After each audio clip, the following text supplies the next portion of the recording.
I've been watching videos all over the internet about how to get better, and you're watching forehand videos, backhand videos, and then what happens? You go out and perfect this perfect technique, and you go out and you lose.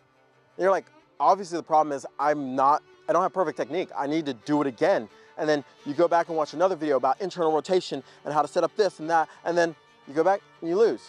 Doesn't that suck? You hate having a cycle of feeling like you're trying to improve, but nothing's working. And the worst part is this, you walk onto the court and you lose to somebody who looks like they got the racket from Walmart and they just started playing a month ago. What the heck? I've watched so many YouTube videos on how to have the perfect forehand. I should beat you. So you're probably going, what do I do, Kevin? Well, here's the problem. The problem is you're focusing on the wrong thing. Even though if you've ever heard this term stroke production, most of the time we're focusing on the stroke, not the production. Meaning that we're focusing on copying Roger Federer, Alcaraz, or probably Sinner's forehand since he's the latest and greatest forehand hitter. But that's the problem. We're trying to imitate their stroke without the production. Production means, can we get the ball to go where we want it to go? Meaning if we want to hit the ball cross court, down the line, or topspin lob, or angle, can you do that? And that's the problem when you only focus on how it looks and not the production part. Just hear what Nick Kyrgios had to say about Daniil Medvedev's technique at first glance. You know, I was like the dominant junior and I was like, this guy's terrible. The worst technique I've ever seen. I was like, I honestly said, I was like, this guy should just give it up. Like, there's no way he's gonna make it work with those swings. Here's a dirty little secret that most of you don't know that I know because I was in the industry, okay? The tennis industry.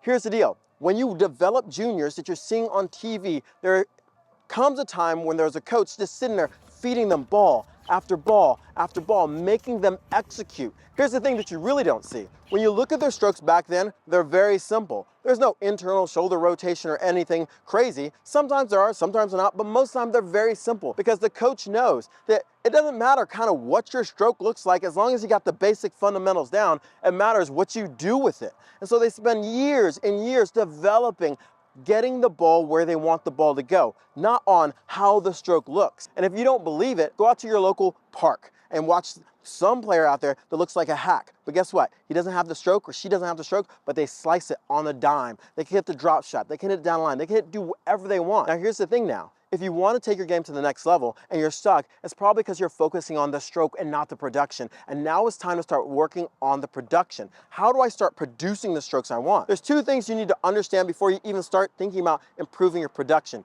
which is, how do I make the ball do what I want to do? This will supercharge your ability to start producing the shots you want, not necessarily the stroke.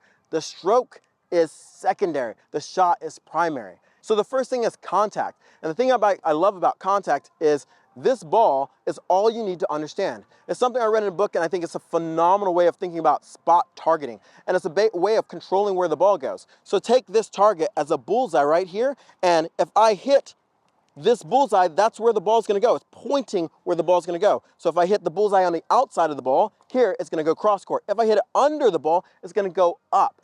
This is crucial because now you have a way to direct your ball. This is so important. This is why you see the pros sometimes way off court, boom, and they get it wherever they want. The second thing is the path. The path before you hit the ball. If I'm coming up to hit this target, guess what? It's gonna have topspin. If you understand these two things, you can hit any ball you want. Now, let's get to producing shots. See, you probably went to tennis lessons and you went with some pro and they fed you a couple balls and you kind of got, they give you 2 or 3 balls and like, okay, let's go to the backhand. That's not gonna cut it. What you need to start focusing on is patches of balls. Don't just go out there and hit random balls because you'll get random results like you're already getting. The secret is sequencing your shot. So the very first sequence we're gonna work on is just going cross court. This is a staple in tennis and most players don't work on enough. Just the ability to hit the ball cross court consistently. And it's not like you're trying to hit 20 balls. You're just trying to hit 5 balls. So I'll show you this sequence now.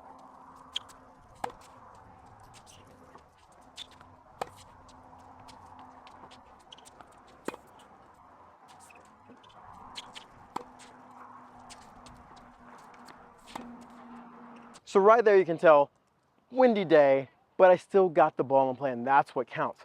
No matter what the conditions are and how the wind might blow it, and even if I had the ball machine give me slightly different balls, I'm conditioning myself to make sure I can get the ball in. The next sequence might be a little bit more difficult because we're gonna do 6 balls. We're gonna go 2 balls cross court and 1 ball down the line. There's tons of these different sequences. Actually, if you sit down and watch a match, you can really tell that there's only so many things you can do with the ball. You can either hit it down the line, middle, or cross court. That's about it. So the next sequence is 6 balls, 2 balls cross court, and then I'm going to hit a ball down the line to change directions. Let's say I'm in a cross court rally and their cross court forehand's better than mine. Then I want to get to their backhand.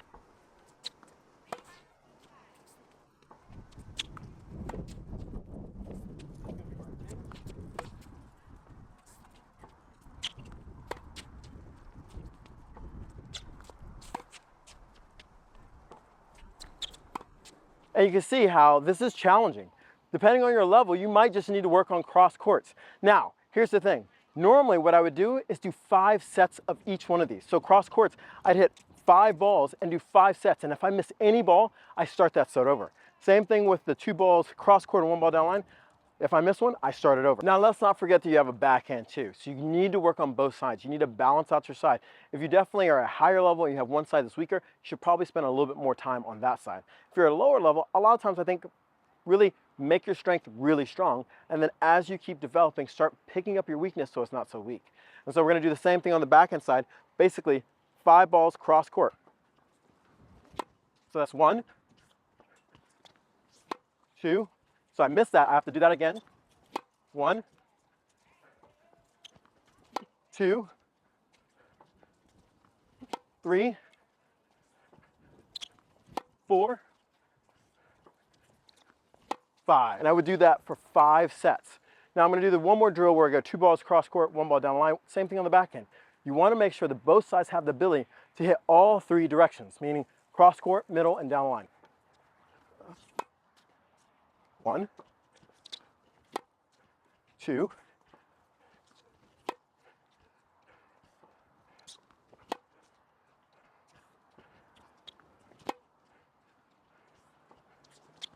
3.